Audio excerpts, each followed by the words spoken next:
Hello everyone, welcome to another lecture of organizational behavior, and today our topic is contemporary theories of motivation part 2। Basically ये organisational behaviour का chapter number 7 है, motivation concept, और हमारा topic है contemporary theories of motivation part 2। तो हम contemporary theories आगे देखते हैं। पहले भी हम 4 थ्योरीज देख चुके हैं, ठीक है, जिसमें गोल सेटिंग थ्योरी थी, रीइंफोर्समेंट थ्योरी थी, जॉब डिज़ाइन थ्योरी थी, ठीक है, और हमारे पास इक्विटी थ्योरी थी। तो अब हम देखते हैं सेल्फ डिटर्मिनेशन थ्योरी, ठीक है। सेल्फ डिटर्मिनेशन थ्योरी, खुद की इरादियत, खुद से फैसला करने की थ्योरी, कि जब हम खुद से कोई डिसीजन लेते हैं और काम करते हैं तो उसमें मोटिवेशन कैसी होती है, और जब कोई हमें ज़ोर ज़बरदस्ती से करवा रहा होता है कोई काम तो उसमें हमारी मोटिवेशन कैसे होती है, उसके बारे में हम स्टडी करते हैं। Self determination theory, it's strange said Marcia, I started work at the Human Society as a volunteer, freely offered to do something. I put in 15 hours a week helping people adopt pets. It's strange, ये बहुत अजीब बात है। Marcia का कहना है कि मैंने काम करना शुरू किया था ह्यूमन सोसाइटी के अंदर as a volunteer. Human societies वो सोसाइटीज़ होती हैं जो पेट्स और जानवरों के देखभाल और दूसरों को देने के लिए काम आती हैं, ये वो सोसाइटीज़ होती हैं। तो वॉल्टियर वहाँ पे काम कर रही थी, freely offer to do something, वहाँ पे फ्री में काम कर रही थी। I put in 15 hours a week helping people adopt pets, मैं वहाँ पे एक हफ्ते में 15 घंटे काम करती थी और लोगों की मदद करती थी पेट्स को अडॉप्ट करने में। And I love coming to work, और मुझे काम पे आना बहुत ज़्यादा पसंद था, ये मार्सिया का कहना है। Then 3 months ago they hired me full time at $11 an hour, लेकिन 3 महीने पहले उन्होंने मुझे फुल टाइम जॉब पे रख लिया और पर आवर $11 उन्होंने मुझे देना शुरू कर दिए। I am doing the same work I did before but I am not finding it nearly as much fun, मैं वही काम कर रही हूँ जो पहले भी करती थी, लेकिन अब अपने काम को इतना ज़्यादा मज़ा नहीं आ रहा करने में, मुझे इतना फ़न नहीं हासिल हो रहा। तो मर्सिया का कहना है कि मैंने एक ह्यूमन सोसाइटी में वॉलंटियरली फ्री में काम किया था, हफ्ते में 15 घंटे काम करती थी, बड़ा मज़ा आता था, लेकिन अब उन्होंने मुझे फुल टाइम जॉब दे दिया, पर आवर $11 देते हैं, और लेकिन अब मुझे वही काम करने में ज़्यादा मज़ा नहीं आ रहा। There is a explanation for it, it's called self determination theory, which propose that people prefer to feel they have control over their action. So anything that make a previously enjoyed task feel more like an obligation than a freely chosen activity will undermine weaken motivation. इसकी explanation है जिसको हम कहते हैं self determination theory. ये theory ये propose करती है कि people prefer to feel they have control over their action, लोगों को ये बात बहुत पसंद है कि उनके एक्शन पर उनका अपना कंट्रोल हो, ठीक है।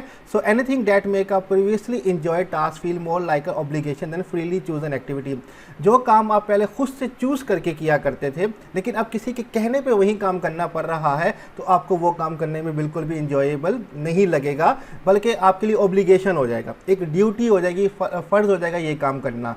तो इसलिए जो आपकी मोटिवेशन होती है वो काम करने की, वो वीकन हो जाती है, कमज़ोर हो जाती है, क्योंकि पहले आप फ्रीली अपनी मर्ज़ी से कर रहे थे।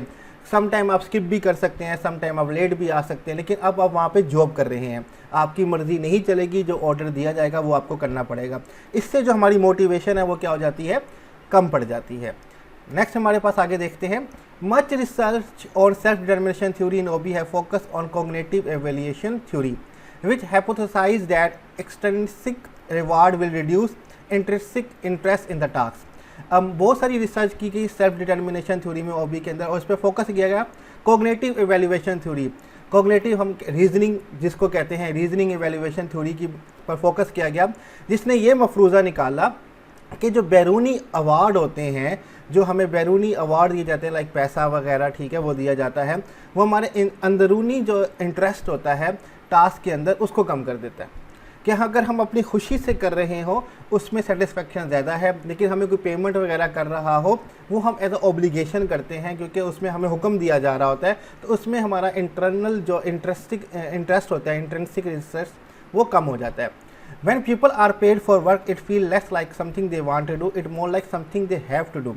जब लोगों को पे किया जा रहा होता है काम के लिए तो वो ऐसा लेस फील करते हैं कि वो ये काम करना चाहते हैं, लेकिन उनको लगता है उनको ये काम करना पड़ेगा, यहाँ पे करना चाहते हैं ऐसे करना पड़ेगा का जो डिस्टेंस है वही हमारे जो मोटिवेशन है उसको कम कर देते हैं, क्योंकि अब हमारी मजबूरी है। पहले हमारी मजबूरी नहीं थी क्योंकि हम खुद कर रहे थे, अब मजबूरी बन जाती है। तो ये हमारे पास सेल्फ डिटर्मिनेशन थ्योरी है।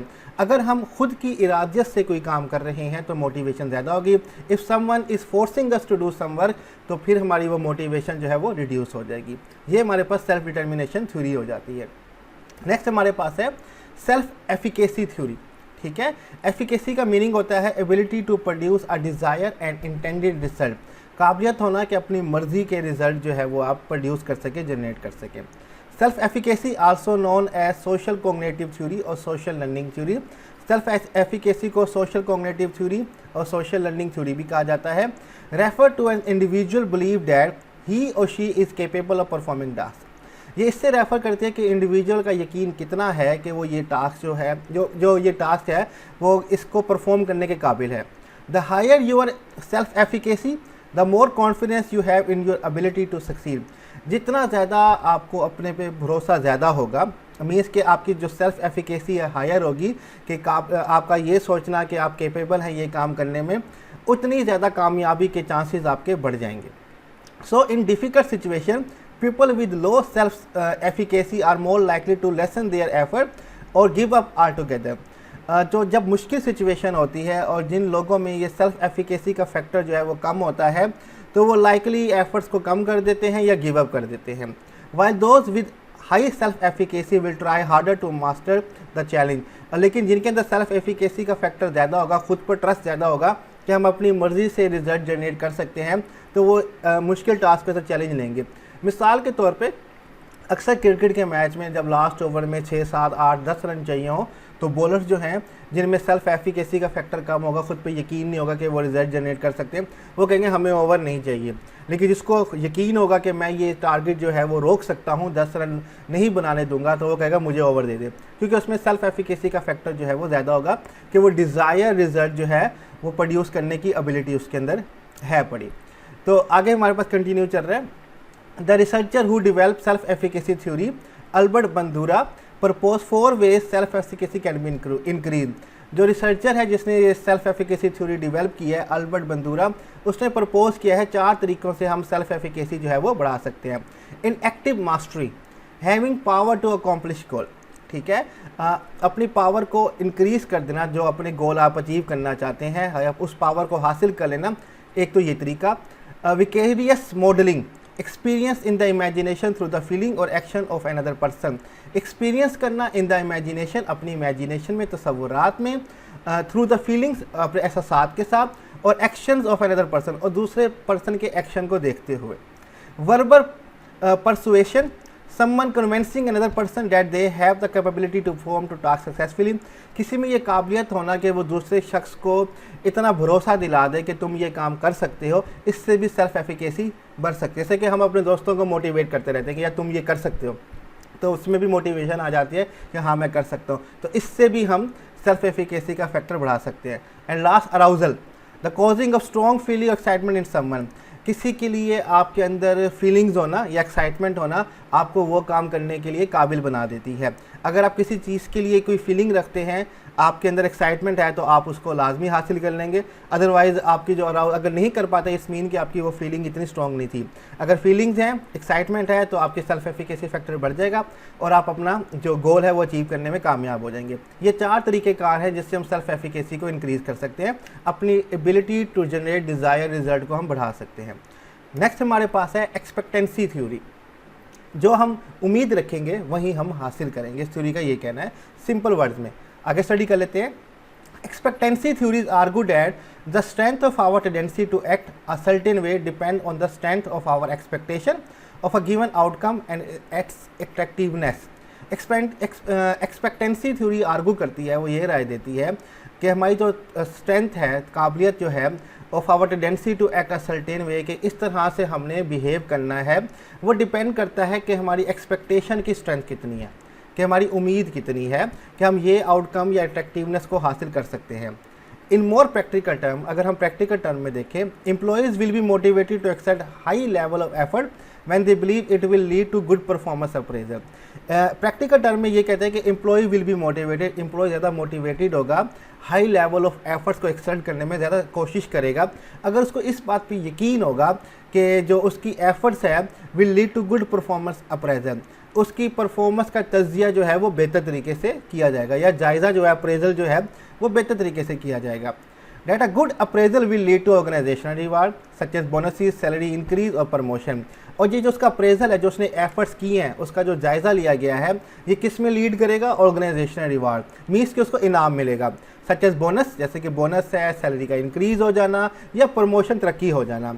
And that the reward will satisfy employee personal goal, और ये जो इनाम है एम्प्लॉय के ज़ाती गोल जो है उनको सेटिस्फाई करेगा। This theory therefore focuses on 3 relationship, ये थ्योरी जो है इसलिए 3 रिलेशनशिप पे असरअंदाज करती है।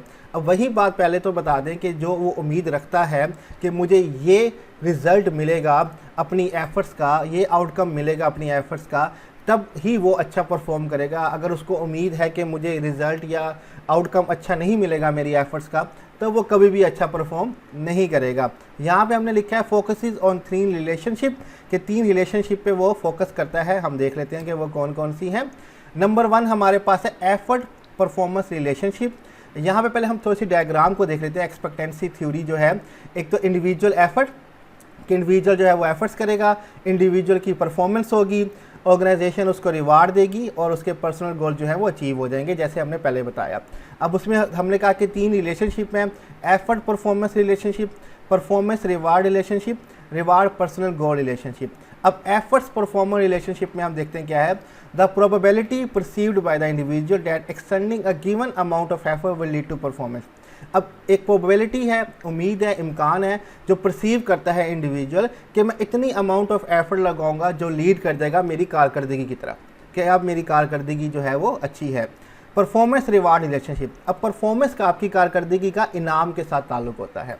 The degree to which an individual believe performing at a particular level will lead to attainment of desire outcome. अब किस हद तक इंडिविजुअल जो है वो बिलीव करता है कि जो मेरी कारकर्दगी है अब एक ख़ास लेवल पे है, दर्जे पे है, जो कि लीड करेगी अटेनमेंट ऑफ डिज़ायर आउटकम, कि मेरी पसंदीदा जो आउटकम है, जो मुझे रिजल्ट चाहिए, या इनाम चाहिए, बोनस चाहिए, अब मेरी कारकर्दगी उस लेवल पे है कि मुझे ये मिलना चाहिए। तो ये परफॉर्मेंस और रिवार्ड का रिलेशनशिप है।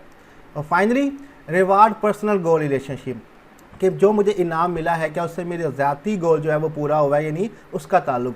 The degree to which organisation reward satisfy individual personal goals और need and the attractiveness of those potential reward for the individual, किस हद तक ऑर्गेनाइजेशन का जो रिवार्ड है वो सेटिस्फाई करता है इंडिविजुअल के पर्सनल गोल्स को और नीड को, ये बात फिर देखनी पड़ती है। अगर उसके एफर्ट्स उसकी उम्मीद के मुताबिक उसको रिज़ल्ट दे रहे हैं तो हम कहेंगे कि ये एक्सपेक्टेंसी थ्योरी जो है वो कामयाब हो रही है। अगर उसको वो रिवार्ड नहीं दे रहे उसकी उम्मीद के मुताबिक, तो उसमें मोटिवेशन बिल्कुल भी नहीं होगी। There are 3 important question which employee should answer to confirm its motivation. अब 3 सवालों का जवाब अगर एम्प्लॉय को पता है तब भी उसकी जो मोटिवेशन है वो कन्फर्म हो पाएगी। If I give a maximum effort will it be recognise in my performance appraisal. अगर मैं मैक्सिमम एफर्ट देता हूँ, कोशिश करता हूँ, क्या मेरी एफर्ट्स को पहचाना जाएगा, इसको रिकॉग्नाइज किया जाएगा और मेरा परफॉर्मेंस अप्रेजल किया जाएगा? नहीं। अगर उसको जवाब पता है हाँ, तो एफर्ट करेगा, मोटिवेट होगा। अगर उसको जवाब पता है कि नहीं होगा तो एफर्ट नहीं करेगा। If I get a good performance appraisal will it lead to organisational reward. अगर मेरी परफॉर्मेंस का जो अप्रेजल है वो गुड हुआ है तो क्या मुझे ऑर्गेनाइजेशन रिवार्ड मिलेगा कि नहीं मिलेगा? अगर उसका आंसर उसको पता है कि यस है तो वो मोटिवेट होगा। अगर उसको आंसर पता है कि नो है तो वो फिर वो मोटिवेट नहीं होगा एफर्ट करने के लिए। और finally, if I am rewarded are the reward attractive to me. मुझे रिवार्ड मिल गया है, लेकिन क्या वो रिवार्ड इस काबिल था कि वो मुझे अट्रैक्ट कर सके, मेरे लिए मेरी पर्सनल गोल्स को पूरा कर सके? अगर उसका आंसर यस है, उसको पता है, तो वो मोटिवेट होगा काम करने के लिए। अगर उसका आंसर नो है तो वो मोटिवेट नहीं होगा।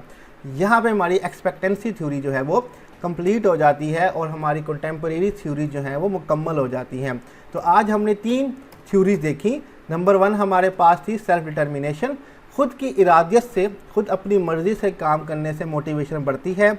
लेकिन आपको अगर कोई फोर्स कर रहा होगा, पे कर रहा होगा, तो आपकी मोटिवेशन लेवल जो है वो कम हो जाएगा।